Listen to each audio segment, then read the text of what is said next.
Prologue. Planet Xibalba. Dimension 15. Gorgon. Lying there, all she could do was wait. The crisp, cool air from the nearby mountains brushed against her skin as the silhouettes of various avians graced the skyways. It had been over a decade since she had arrived in this war-torn universe, since she had met him, since she had conceived this child. Her position in the heavens now revoked, she had no choice but to stay here and watch over the creatures she had risked her all to save. Scarlet and violet hues danced around the field before her, the wind coordinating the flowers' every move. Gentle mist could be seen slowly traversing the hidden base of the Iracula Mountains.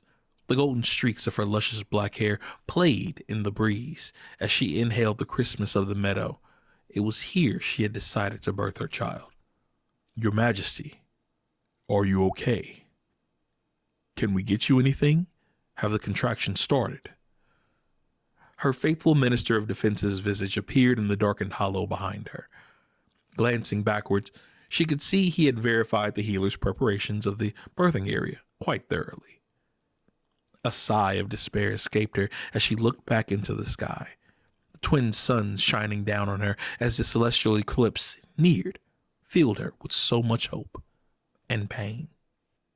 It was on this day 10 years ago that she had become with child. At the height of the convergence, she would give birth to the next evolution of her kind. My kind. Her kind, a murderous pack of destructive beings awaiting the celestial lunar eclipse. The day they were promised they would conquer the two divine realms and finally have access to Viric Severno, the realm between realms, where they would be granted immortality. Inching a small blade of grass into her mouth, a small grin pierced her lips. The marks of the Sphinx and Manticore on her inner wrist reminded her of her past. At least this child will never have to worry about that kind of existence. Here, she had aided in the creation of a peaceful world, a world where everyone had plenty and prosperity flourished. Ah! An agonizing pull in her abdomen halted her thought process. My lady, is everything okay?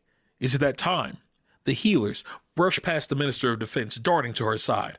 As they approached, a soft lime green glow emanated from their bodies, slowly covering her. Her breathing has slowed. She seems to be coming back around.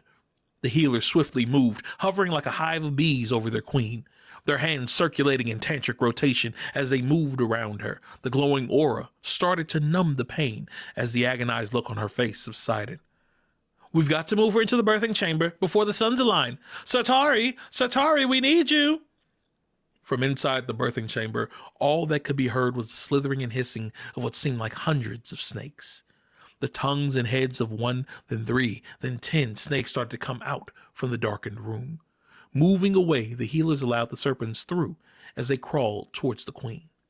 Meticulously, they began to circle her body from head to foot, slowly tightening upon each other as more and more vipers joined them from the darkness. Within 2 or 3 minutes, they had intertwined to form a bed of living serpents, hoisting her into the air.